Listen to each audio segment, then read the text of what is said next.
Retrouvez les conseils d'observation de ciel et espace avec MEDAS, www.medas-instrument-au-pluriel.com. Et accédez désormais à tous les anciens numéros de Ciel et Espace grâce à l'abonnement numérique. Pour en savoir plus, rendez-vous sur ciel-et-espace.fr.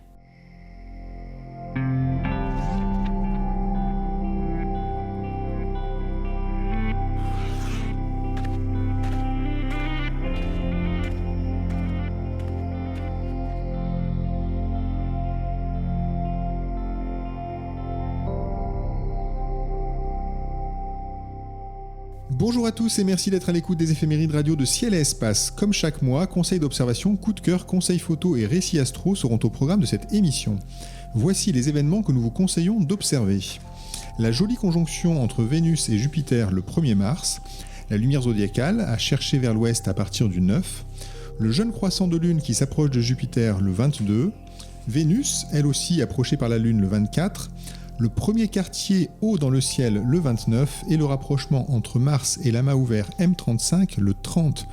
Nous détaillerons la plupart de ces spectacles dans ce podcast. Vous pourrez aussi écouter la chronique photo de Cyril Birnbaum, le récit d'un événement passé par Sébastien Fontaine et profiter des coups de cœur de nos deux chroniqueurs en fin d'émission. Messieurs, bonjour. Bonjour. Bonjour. Alors je me tourne d'abord vers vous Sébastien, car c'est notre habitude. Chaque mois, vous démarrez cette émission en nous racontant une anecdote ou un fait marquant de l'histoire de l'astronomie. Ce mois-ci, vous revenez, je crois, sur une vieille connaissance. Oui, sur Tycho Brahe. Alors, on a déjà évoqué l'astronome à plusieurs reprises, notamment lors de la création de son observatoire d'Uraniborg sur l'île de Ruven. Aujourd'hui, on va plutôt s'intéresser à sa conception du monde. Alors, on se rappelle que Tycho Brahe, né en 1546, mort en 1601, est un des plus illustres astronomes de l'histoire et sans doute le plus grand observateur de tous les temps, à une époque où tout s'observe encore à l'œil nu. On est avant l'usage de la lunette par Galilée en 1609, vous le savez très bien.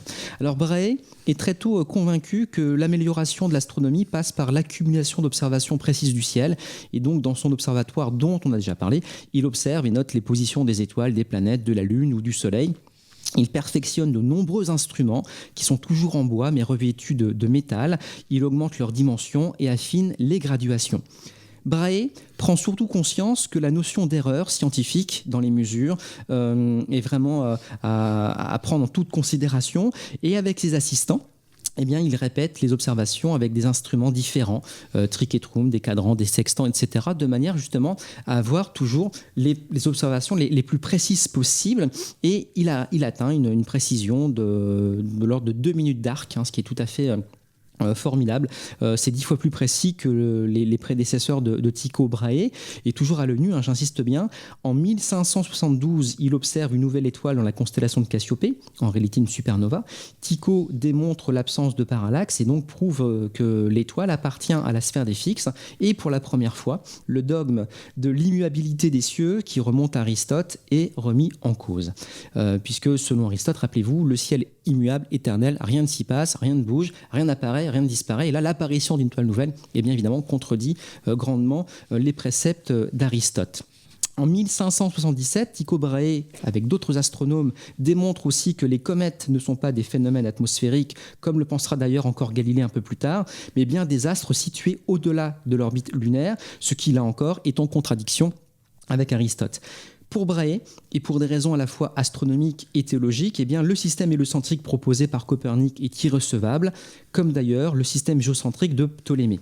Il imagine donc un système intermédiaire où la Terre est immobile, tandis que les planètes tournent autour du Soleil, lui-même tournant autour de la Terre en un an. Un système hybride qui a l'avantage de conserver les dogmes de Ptolémée et d'Aristote avec un peu de modernité insufflée par Copernic. Avec l'arrivée imminente de Kepler et Galilée, le système géo-héliocentrique de Tycho Brahe ne va pas tenir très longtemps, mais il est quand même intéressant de connaître finalement cette vision du ciel qui aurait le mérite aussi d'expliquer les phases de Vénus tout en maintenant un système plutôt géocentrique. C'est quand même assez étonnant. Je vous raconterai la suite lors d'un prochain épisode. Merci beaucoup Sébastien pour cette chronique. On commence notre exploration des spectacles du mois avec cette conjonction entre Jupiter et Vénus le 1er mars. Alors Cyril, il y a plusieurs façons d'observer ce phénomène, à l'œil nu, aux jumelles ou alors au télescope. C'est vers 19h dans les 3 cas. C'est un joli spectacle qui est promis quand même. Oui, elles vont être à 1 degré l'une de l'autre en fait. Vous aurez Jupiter, Vénus juste à côté en quelque sorte. Le Soleil lui va se coucher vers 18h30 et il faudra regarder sur l'horizon ouest. Donc déjà à l'œil nu c'est plutôt sympa, hein. Vous allez voir facile à voir, Vénus et Jupiter. Facile, oui, là ça brille bien. Même si en réalité elles sont quand même de l'autre côté du Soleil, c'est-à-dire qu'elles, enfin. Pour Vénus, c'est plutôt pour Vénus. Je veux dire, elle n'est pas au plus près, elle est quand même un peu en phase gibbeuse de l'autre côté. Aux jumelles, là justement, vous allez commencer à voir que Vénus a une forme, c'est-à-dire qu'un petit. Alors, vous ne saurez pas dire si elle est pleine, si elle est gibbeuse ou ce qui se passe, mais on verra bien qu'il y a un petit disque. Pareil pour Jupiter. Et au télescope, là, ça commence à être peut-être plus rigolo parce que comme Vénus et Jupiter sont en train de se coucher, donc sur l'horizon ouest, il faut imaginer que Jupiter elle est inclinée. C'est-à-dire que vous allez avoir quasiment les satellites qui sont perpendiculaires à l'horizon. Alors j'exagère un peu, c'est un petit peu incliné, mais et donc vous allez avoir d'un côté Io, Ganymède et Callisto. Donc si vous grossissez peut-être à 30 fois, 40 fois ou même plus, mais il n'y a pas besoin d'énormément grossir pour voir les satellites de Jupiter. Donc Io, Ganymède et Callisto d'un côté, vous aurez Europe de l'autre, et surtout vous verrez une Vénus bien avec une forme gibbeuse, donc comme un premier quartier renflé quoi. De lune. Voilà. Oui. Est-ce que c'est possible de photographier la scène que vous nous décrivez ou c'est vraiment pour l'œil nu seulement? Après ça peut, c'est-à-dire que comme elles sont vraiment très très loin, les deux planètes, là, ça a peu d'intérêt par rapport à d'habitude. C'est-à-dire que c'est plus joli quand c'est en opposition de l'autre côté au plus près, enfin entre autres pour Jupiter. Là, il faudrait avoir une lunette d'1 mètre de focale, enfin un instrument d'1 mètre de focale pour avoir à 2 degrés de champ, c'est-à-dire voir que ça déborde un petit peu et avoir les deux astres côte à côte, sachant que la difficulté ça va être quand même de l'exposition, parce que vous êtes quand même à la fois dans la brume. Vénus ça a un fort éclat, les satellites n'ont pas un fort éclat, enfin c'est-à-dire qu'il va falloir arriver à doser, voire faire 3 images, peut-être une image des satellites, une image de Vénus et une image de Jupiter et faire un composé après peut-être, ouais. Voilà, mais déjà à regarder, je pense que c'est pas mal. Très bien, alors ça ce sera pour le 1er mars. Le 9, Sébastien, nous entrons dans la période où la lumière zodiacale devient visible, mais c'est quoi exactement que la lumière zodiacale? Là, on s'adresse encore aux auditeurs qui nous découvriraient. Alors c'est une diffusion de la lumière solaire. Faut savoir que dans le système solaire, dans le plan du système solaire, il y a beaucoup de poussières plutôt d'origine cométaire. Et donc, comme elles sont dans le plan du système solaire, on va les retrouver tout au long de l'écliptique et donc non loin des constellations zodiacales. Alors cette lumière zodiacale est très faible, hein. C'est une lueur plus faible que la Voie lactée, qu'on peut voir en gros 15-20 minutes après le coucher du soleil ou avant son lever. Et cette lumière zodiacale est particulièrement visible à 2 périodes de l'année, soit le soir au printemps ou le matin en automne. Il faut bien sûr avoir un site dépourvu d'une grande pollution lumineuse, mais c'est comme ça s'observe en début de nuit actuellement. Eh bien, les gens qui en font des photographies, vous avez toujours un petit halo quand même qui reste visible, un peu de clarté du jour mourant. Ce qui est intéressant, c'est que je m'en cache pas, pour la chronique, elles sont un petit peu préparées quand même, donc j'ai compulsé un petit peu mes encyclopédies. Donc tout le monde travaille pour faire ces podcasts, alors ça a l'air tellement naturel. Et tellement... dans le métro, là, il y a 3 arrêts de métro dans lesquels j'ai une encyclopédie sous les genoux et tac. Et en fait, je me suis rappelé un truc assez intéressant, c'est que la lumière zodiacale est la cause de 60% de la luminosité d'une nuit sans lune. Et ça, c'est vrai que j'avais déjà lu ce truc-là. Et ça nous rappelle combien, finalement, cette lueur zodiacale est une pollution lumineuse, comme peut l'être aussi la Voie lactée. Je vous rappelle que la Voie lactée peut embêter les amoureux du ciel noir. Hein, si vous vous promenez sur les plateaux chiliens, la Voie lactée est extrêmement intense et elle vous gêne, finalement, dans certaines observations. Donc voilà, la lumière zodiacale, on peut avoir la coquetterie de dire que c'est quelque chose qui nous pollue l'existence. Moins que Vénus. Vénus est aussi éclair. Hein, c'est vrai. Et elle porte ton ombre, Vénus, rappelez-vous. On peut, voilà. C'est vrai que et à la fin des fins, quand on enlève tout, on n'a plus rien à regarder. Mais c'est bien. Mais c'est ce qu'il faut. Et comme ça, on peut se reposer. Très bien. Alors, on va continuer quand même à encourager nos auditeurs à observer le ciel avec le 22. Une observation difficile quand même, mais qui promet un beau spectacle. La Lune, âgée d'1 jour, passe à 2 degrés au-dessus de Jupiter. Alors, Cyril, déjà une question, pourquoi on donne un âge à la Lune? C'est quoi une Lune qui a 1 jour? J'ai eu peur, vous me demandiez l'âge de la Lune et c'était pas un jour, hein, c'était 4,5 milliards d'années. Oui. La Lune, elle tourne autour de la Terre. Là, je vous apprends rien, je pense. Elle tourne en 29 jours. Et donc, vous savez comme ça le pourcentage de luminosité de la Lune qu'elle vous envoie. D'ailleurs, je ne sais pas si vous connaissez cette astuce, comment trouver l'âge de la Lune facilement. Alors, pour les on met une plus barre, scientifique. Ça fait un P, ça fait le premier jour. Non, il y a une autre astuce. Je sais pas si tu la connais, Sébastien. Non, pas du tout. Alors, donc, si vous êtes vraiment des grands calculateurs, vous prenez le livre de Jean Méus là. J'ai trop peur de Jean Méus. Celui-là, c'est un peu chaud, qui s'appelle Astronomical Algorithme là. Donc on a eu le beau livre bleu-violet là. Donc quand on était sur nos TI, nos Texas Instruments pour programmer, etc. Donc ça, on a dû jouer avec. Mais sinon, il y a un autre bouquin. Alors celui-là, je l'ai découvert beaucoup plus tard. C'est le livre d'Harold Getty qui s'appelle Finding Your Way Without Map, qui est en fait, c'était un navigateur explorateur. Il a écrit le livre en 1950 et ça a été édité dans les années 2000 ou un petit peu avant. Ouais. Et en fait, il vous donne une astuce pour connaître l'âge de la Lune. Alors, c'est simple. Vous êtes prêts ? Ah oui. Alors, il faut connaître en fait l'âge de la Lune le 1er mars. Alors, j'ai regardé dans le calendrier avant d'arriver. Le 1er mars, on sera à un premier quartier plus 2 jours. Donc, premier quartier, c'est 7. D'accord ? Le nouvelle Lune, c'est 0. Premier quartier, c'est 7. Je le note. Plus 2, donc parce qu'on est à plus 2, donc on est à 9. D'accord ? 1er mars 2023, c'est 9. Très bien. Vous y êtes là ? Ouais. Ok. Donnez-moi une date en août, par exemple. De 23, toujours. J'allais dire 16 octobre. Non. Si tu... 4 août, non ? 4 août. 4 Allez, août, très bien. 4 août, ça vous va ? Vous êtes prêts ? Donc, alors, l'astuce est la suivante.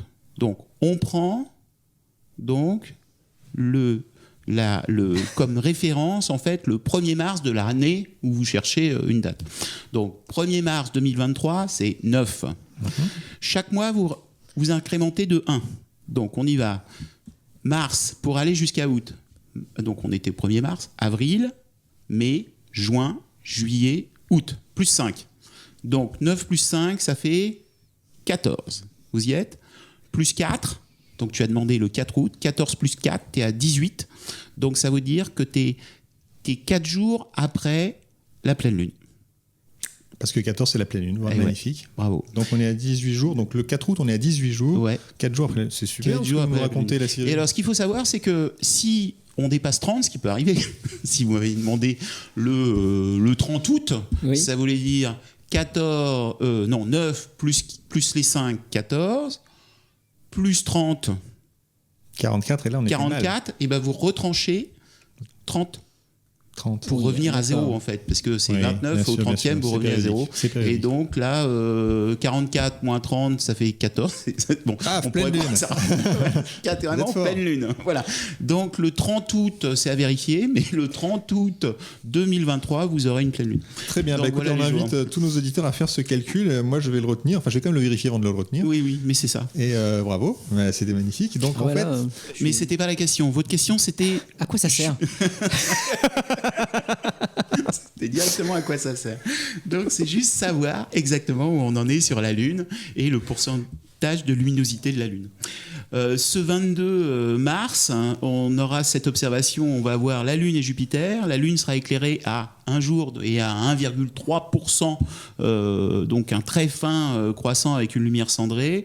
Le Soleil va se coucher à 19h, un petit peu après 19h, et la Lune sera... et à 11 degrés du Soleil, elle sera 10 degrés au-dessus de l'horizon. Donc ça va être un petit peu compliqué quand même à voir. Et pour l'observer, j'aurais tendance à viser 19h25 au moment où on a encore les lueurs bleutées dans le ciel. Et à ce moment-là, la Lune sera à 6 degrés au-dessus de l'horizon. Donc il faut ouest, quand même plein ouest. Se trouver un horizon dégagé. Très bien. Donc ça, c'est pour le 22. On passe au 24. 24, c'est Vénus qui reçoit la visite de la Lune. Cette fois-ci, c'est une observation plus facile. Sébastien, il faut observer vers quelle heure ? Le Soleil va se coucher à 19h10 et à 20h, eh bien, Vénus se trouvera à 21 degrés au-dessus de l'horizon. Elle se couche à 22h30, donc il faut regarder entre 20h et 22h30. La magnitude de Vénus, toujours éclatante, on est presque à -4.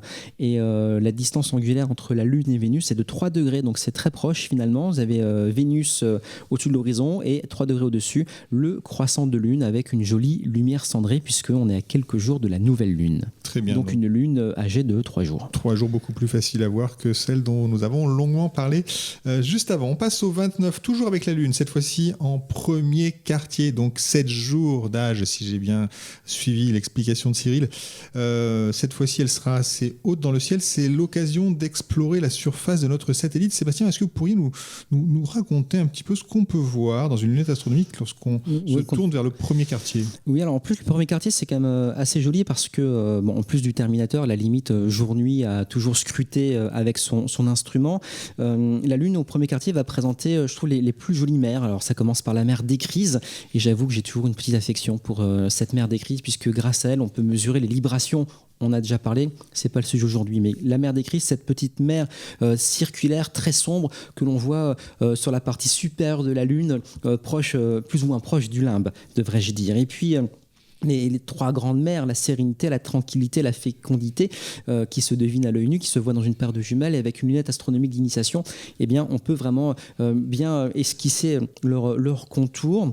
Et puis, quand on braque son instrument sur le Terminator, il ne faut pas hésiter à grossir. Là, vous allez pouvoir vous focaliser, par exemple, sur les Alpes et les Apennins. Donc, toujours avoir une carte de la Lune avec soi pour ne rien rater, finalement, des paysages à observer. Et puis, ce qu'on peut tenter aussi, c'est regarder la Lune au premier quartier actuellement au niveau du Terminator. Et puis, dans 2 semaines, en phase de dernier quartier, eh bien, regardez de nouveau le Terminator, mais vous aurez certains paysages lunaires éclairés d'une autre manière par le Soleil. Et donc, essayez de découvrir avec un éclairage différent au sens strict du terme, différents cratères ou chaînes de montagnes qui se trouvent le long du Terminator.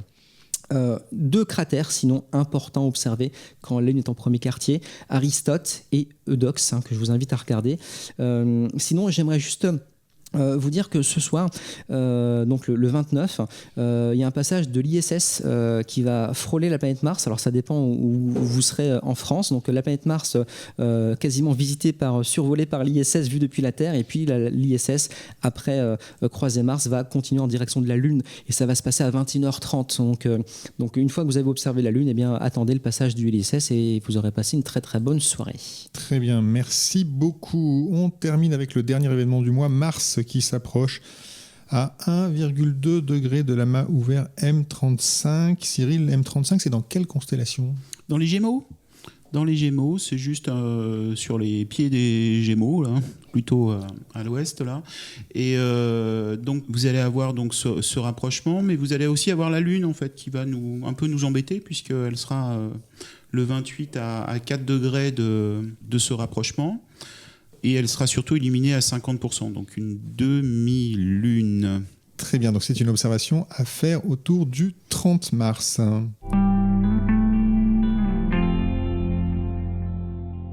Cyril, vous gardez la parole puisque c'est l'heure de votre chronique photo. Chaque mois, vous nous donnez vos meilleurs conseils pour réussir une astrophoto. Et aujourd'hui, il paraît que vous allez nous raconter quoi d'ailleurs? Depuis un petit moment, là, je fais des photos en ville et j'essaye de prendre en photo. Alors moi je suis sur la région parisienne là, et entre autres de prendre en photo les déplacements des péniches le long de la Seine, le déplacement des étoiles, donc en faisant des pauses un petit peu longues. Et je me suis amusé à faire ça. Alors pourquoi je me suis amusé? Parce que l'AFA va proposer prochainement des rallyes photos, entre autres à Paris, et puis sans doute dans d'autres villes par le futur. Et donc j'ai commencé à tester en fait des différentes configurations. Et je me suis amusé à réutiliser un logiciel dont j'avais parlé il y a un petit moment, qui s'appelle Stacks, qui permet en fait d'additionner les étoiles en faisant en fait des circumpolaires, en fait, en faisant défiler. Et il se trouve que quand vous avez une péniche qui se déplace sur la Seine, bah, c'est aussi un filet en fait, un filet de lumière le long de la péniche. Donc si vous amusez à additionner des mouvements, ça peut être des mouvements de péniche, mais ça pourrait très bien être des mouvements de vélo, de personnes qui marchent avec une lampe, enfin des déplacements. Et vous allez comme ça, automatiquement en utilisant le logiciel, de mettre en mouvement votre scène. Alors ça peut être des mouvements de voitures, de vélos, de péniches, mais en même temps le mouvement dure en même temps, puisque vous allez aussi additionner les temps de pause faites sur le ciel un petit peu long. Donc l'idée, c'est vous faites des pauses de quelques secondes, 8-10 secondes, vous n'avez pas besoin de monter en sensibilité, vous êtes sur un pied photo, vous faites une dizaine, une vingtaine, une centaine de photos, même de suite en fait, et à ce moment-là, vous glissez ces images dans le logiciel et il va tout additionner tout seul, à la fois la vision terrestre, c'est-à-dire que ces déplacements d'objets lumineux, de véhicules lumineux, et puis en même temps les déplacements des étoiles qui s'additionnent pour faire ces arcs de cercle dans le ciel. Et c'est assez amusant parce que on met en évidence des mouvements dans tous les sens et c'est assez joli. Voilà. Très bien, donc c'est l'utilisation du logiciel StarStax, qui est surtout à la fois sur les PC et les Apple. Donc très bien. Est pour tout le monde. Et on reparlera de cette initiative de l'Association française d'astronomie, ça a l'air extrêmement intéressant. Nous approchons de la fin de cette émission. Cyril, Sébastien, c'est le moment de dévoiler votre coup de cœur, un astre, un livre, une exposition, une mission spatiale, un festival, un astronome, tout est possible. Dès lors qu'il est question d'astronomie, Sébastien, à vous l'honneur. Alors aujourd'hui, je m'intéresse à l'amas de la Rosette, détectable à l'œil nu comme une petite tache grise dans le ciel. Elle se trouve dans la constellation de la Licorne, une constellation dont on ne parle pas assez souvent. Et donc cet amas, cette nébuleuse aussi, vous la trouvez à l'est de Bételgeuse. En gros, vous tracez une droite entre Bételgeuse et Procyon et vous tombez forcément sur l'amas de la Rosette, qui contient des étoiles extrêmement jeunes, environ 5 millions d'années, qui se forment toutes au sein de cette même nébuleuse. La condensation d'étoiles est encore en cours, un peu comme dans M42. Et cette jolie nébuleuse est très vaste et renferme plusieurs objets NGC. Et donc, ce que je vous invite à faire, c'est de regarder justement toutes les merveilles que renferme l'amas de la Rosette et plus généralement la nébuleuse qui l'englobe. Très bien, merci beaucoup. Cyril, quel est votre coup de cœur pour ce mois de mars ? David, vous avez encore des ados à la maison ? Ah oui. Oui. Oui. Ouais. Sébastien, ça se passe bien ? Ils auront 13 ans, c'est encore mignon. Ah oui, non, vous les avez pas encore complètement là. Non. Alors on peut vous dire avec David, c'est que la difficulté avec les ados, c'est d'arriver à communiquer. À un moment, c'est pas toujours simple. Alors voilà, je lance une nouvelle rubrique, c'est parler avec son ado. Et il se trouve que parler d'astronomie, parler d'astronomie avec son ado. Et donc il se trouve que ce mois-ci, il y a un manga qui sort. Parce que ça, par contre, vos enfants de 13 ans, ils carburent au manga, je suppose. Oui, en partie, oui. Ouais, il y a des chances. Les miens aussi.